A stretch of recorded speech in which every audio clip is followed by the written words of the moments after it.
Okay, so for today's vlog mga Kayujix, gusto ko lang i-share sa inyo itong bagong labas ng OSEC S60. Bibigyan lang natin siya ng review kung bakit nga ba ito yung nabili kong camera. And malaking tulong ta para dun sa mga baguhan na motovloggers na naghahanap ng quality at affordable na camera. Siyempre, itatry natin ito sa daan habang umaandar para makita natin yung external mic niya kung paano nga ba kalinaw yung boses natin sa video, no? So, let's go! Yes, sir. Alright! So kung bago pa lang po kayo mga Kayujix sa ating page, i-follow nyo na po ako para lagi kayong updated sa mga upload videos natin, no? Makakapanood po nitong vlog natin. Alam ko yung iba siguradong may question, baka meron po kung hindi mabanggit sa vlog na to about dito sa OSEC S60. Kaya wag po kayong mahiyang mag-comment sa video para masagot ko po yung mga tanong nyo. Okay, yung nakikita nyo pong quality ngayon nung video ay 2.7K resolution lang, pero kaya po ng OSEC yung 4K resolution. 2.7 lang yung ginamit natin para hindi siya masyadong kumain ng memory dun sa memory card. At saka para sa akin kasi na-try ko yung 2.7 malinaw na, no? Okay na siya. Pinagandahan pa nito mga Kayujix, touchscreen na siya. At meron siyang front screen. Yun yung maganda, no? Para pag gusto mo siyang gamitin ng nakaharap sa inyo, nagbablog kayo na nakaharap yung camera sa inyo, makikita nyo yung itsura nyo habang nagsishoot kayo ng video. Siyempre gusto natin sa vlog laging maayos yung itsura natin. Sino ba namang hindi? So dito ko inumpisahan yung video, no mga Kayujix, para mamaya sa dulo ng video, dun yung unboxing. I-share ko sa inyo lahat ng accessories na meron siya. Actually meron pa tong remote, nagulat ako. Meron siyang remote para sa camera at sa video niya, no. Marami akong nagustuhan dito sa OSEC S60. Gusto ko muna palang i-shoutout si Kuya Matt. Siya yung nag-demo sa atin kung paano gamitin to, no. At saka dun sa mga kasama niya. Maraming salamat po sa pag-assist sa atin at pagturo kung paano gamitin tong OSEC S60. Ang kinagandahan lang nito, pag binili niyo siya sa ALX, kaya na Sir Matt, package na siya mga Kayujix. Kompleto, merong mic. Yan talaga yung habol ko, yung external mic. Dahil di tayo makapagsalita habang bumabiyahe dahil nga sa wind noise. Pero ngayon, okay na dahil dito sa OSEC. Maganda rin kasi yung sa content nyo nakakapagkwento kayo habang bumabiyahe, di ba? Yan, tumatakbo tayo ng 55 to 60 kilometers. Kayo na yung bahalang mag-judge kung okay ba yung boses ko o mas nangingibabaw yung wind noise, no? Pero na-try ko na siya kahapon. Nag-shoot ako ng seconds video lang naman. Ito naman na napaka linaw nung boses ko habang umaandar yung motor. And yung mga nagtatanong kung paano ililipat sa cellphone pag mag-edit ka, o pakadali lang, ida-download nyo lang yung application ng iSmart TV. Tapos i-connect nyo lang yung camera dun sa hotspot sa wifi. Tapos pwede nyo nang ilipat yung mga video. Pwede na kayong mag-edit ng video para sa content nyo. Isa pa pala nakakasali sa package mga Kayujix, yung kanyang telesin chin mount para sa helmet. Yan yung gamit natin ngayon. So as in, pag binili nyo yung OSEC S60, talagang kompleto na, ready for motovlog ka na. Tapos may libre pa siyang dalawang extra battery. So all in all, tatlo yung magiging battery ng camera nyo. So kahit sa long drive or mahabang video yung content na gagawin nyo, pwede na. Ang sabi pa ni Kuya Matt sa akin ay kayang umabot ng battery hanggang 1 hour, no? Yung lifespan ng battery niya bago malobat. Pero hindi ko pa siya na-try dahil kahapon binili natin to, full charge siya. At hanggang ngayon naman hindi pa siya na-lobat, no? So syempre hindi lang yung daytime quality nitong OSEC S60 yung ipapakita natin. Papakita rin natin yung night video. Isang pitik ko lang na ganyan, magiging gabi na. Ayan, gumabi na mga Kayujix. Ayan naman yung review natin para sa OSEC S60 pag gabi na. Kung malinaw pa ba yung kuha niya. Ayan, at kung malinaw ba siya sa tuwing may kasalubong tayo na nakabukas yung headlight, no? Kasi minsan sa video nakakasilaw tignan yan Pero alam ko pwede naman niyang i-adjust sa settings pag nag-e-edit ka na.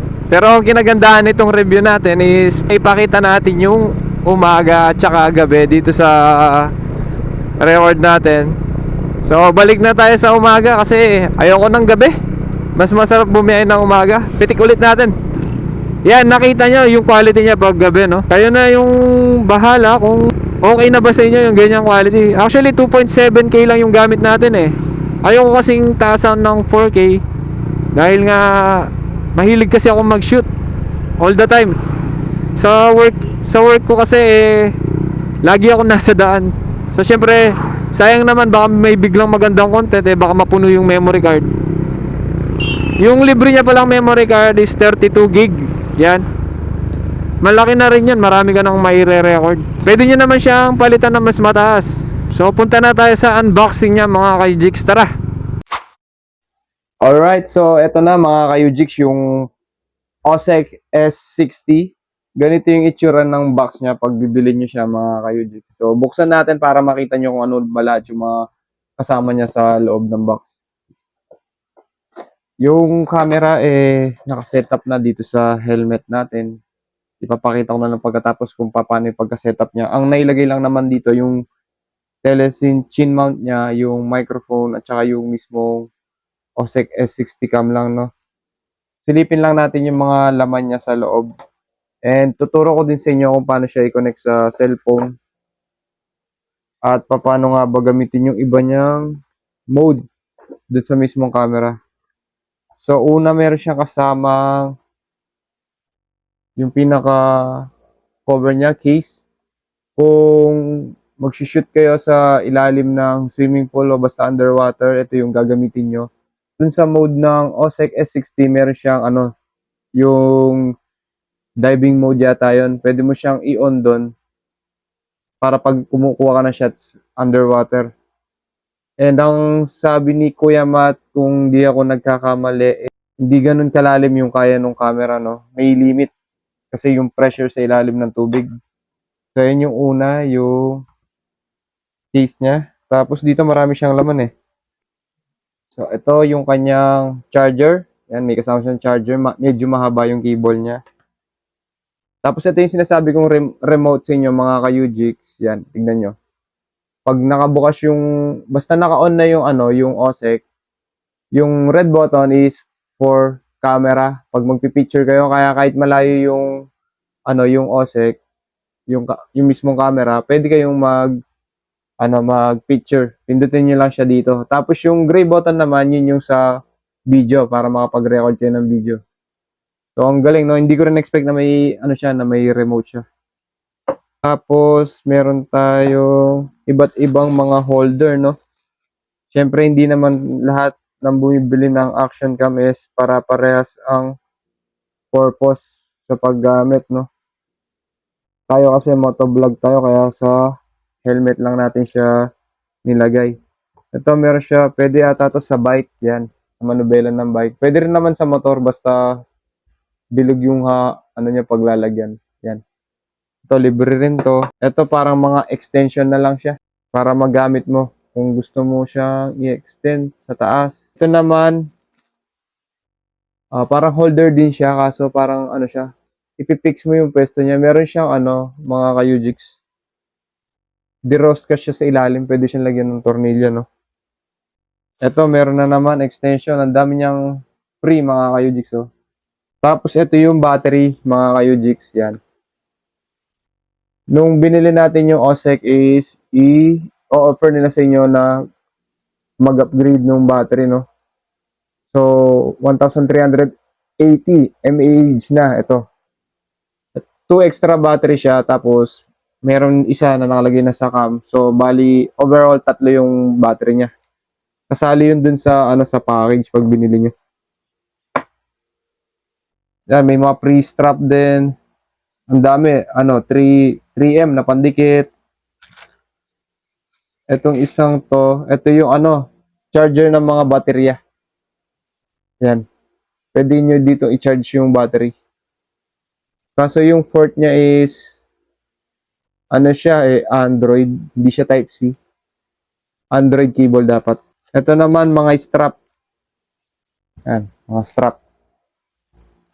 Yan lang naman lahat. Tapos, pakita ko lang yung setup nung OSEC natin sa camera kung paano.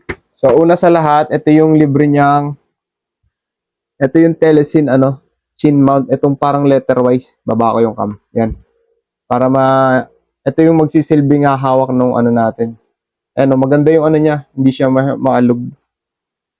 Tapos yung mic natin, para doon sa mga motovlogger, alam naman nila na dito dapat sa loob. Ayun ang bahala. Basta itago nyo siya dito sa loob. Para hindi siya sa pool ng hangin. Kung nakalabas siya, may kahit sabihin nating mababawasan yung wind noise. Pero kung masasapul ng hangin yung mismong mic, mayroon pa rin siguradong mayroon pa rin hangin na nakakasira dun sa natin boses, no. Tapos bunutin ko muna yung camera para makipakita ko na maayos sa inyo. Yan. So pag i-on nyo siya mga ka-UGX, dun lang sa mode. Long press nyo lang ng konti. Ayan, nag-open na siya. Ayan siya. So maraming kinakalkal dito pero napakadali lang naman, no. Tapos ito yung kinaganda niya, meron na siyang yung parang camera ay screen sa harap. So, malaking tulong to para kung nagba-vlog ka na nakaharap sa'yo, tulad ng sinabi ko kanina habang umaandar tayo. Hindi lang siya pang motovlog. Kunyari, hawak mo yung camera, ganyan ka nagbibideo. Pwede siya dito. Makikita mo yung itsura mo. Siyempre, gusto natin, habang nagre-record or shoot mo yung sarili mo, maayos tignan, di ba? Sa pagdadali, hindi siya pwedeng magbukas at the same time, yung monitor niya sa likod at saka yung sa harap. So, pag ililipat nyo siya, ilalong press nyo lang yung down button. Dito kasi sa gilid, meron siyang up at saka down button. Pag nilang press mo yung down button, lilipat siya sa harap. Yan. Ayan. Lumipat na siya sa harap. Parang medyo malabo no kasi may plastic pa siya, hindi ko pa tinanggal. Dahil nga pag ginagamit natin to is outdoor, baka may tumalsik na bato o Kaya hindi ko muna ni-remove yung plastic niya. Para ma-maintain ko yung kinis ng lens. Yan. Pag nilang press mo siya ulit, yan, babalik ulit siya dito. Tapos naman, etong down button niya, gagamitin mo to pag i-on mo yung wifi niya or yung pinaka-hotspot niya para mailipat mo yung video sa sa cellphone. So pag nilang pinress niyo po ng isa yan, lilitaw yung wifi on. Yan. Tapos ganito lang ang gagawin niyo mga ka-UGX. Punta kayo sa cellphone natin. Yan, i-download niyo lang to yung iSmart DV. Babaan ko yung brightness para makita niyo. Yan, ayan siya mga ka-UGX. iSmart DV. Open natin. Tapos ganun lang kadali. Pag inopen nyo siyang ganyan, tapos mag-add camera lang kayo. Pag naano nyo na doon sa add camera, pupunta kayo doon sa wifi ng cellphone. Tapos i-select nyo lang yung sports camera. Pag connected na siya, pwede na kayong magpasa ng mga video. Ganun lang kadali. Hindi nyo na kailangan ng wifi connection o ano pa man. Then ang isa pang mga sa settings nito, marami siya like yung video resolution niya. So yun mga ka-UGX, no. Yung sa settings niya naman, tulad ng sinabi ko ulit kanina, meron siyang 4K, 2.7K resolution, tsaka yung 1080 resolution. Kaya nasa inyo kung anong gusto nyong gamitin. Siyempre pinakamalinaw yung 4K. Yun nga lang baka mas malakas kumain ng memory, no. Yung shoot natin video kanina sa umpisa ng vlog natin, umabot siya ng 9 minutes. Tapos nung pinasa ko siya, nakita ko yung memory kinain niya. Dun sa 9 minutes ay umabot siya ng 2 gig. So, konti lang din naman yun kasi 32 gig yung nakasalpak sa naka-insert na memory dito. Tapos meron din pala siyang yung stabilize para kung gusto mong stabilize yung kuha niya habang nagmo-motor.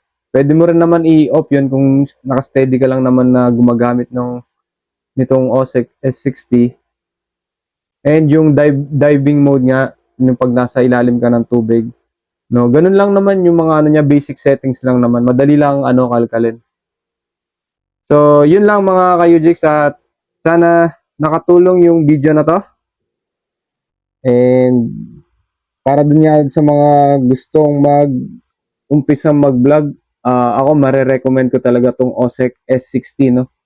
Napaka-affordable niya para sa price niya at saka yung kuha niya, no? Yung resolution, yung quality ng video.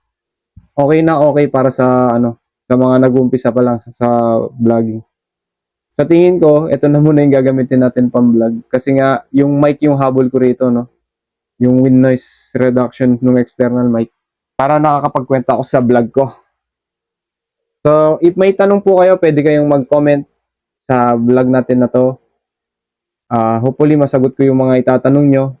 If ever na hindi ko man masagot, pwede tayong magpatulong kay Kuya Matt dahil siya yung mas expert sa atin. So, sana nakatulong talaga itong video at dito ko natatapusin yung vlog natin dahil inaantok na ako, gabi na. Alright, maraming salamat sa panonood mga ka-UJIX. Kung umabot ka sa dulo ng video natin, isa ka talagang napaka bait na followers ko. Kung bago ka naman, i-follow nyo na yung page natin. Yun lang, peace out.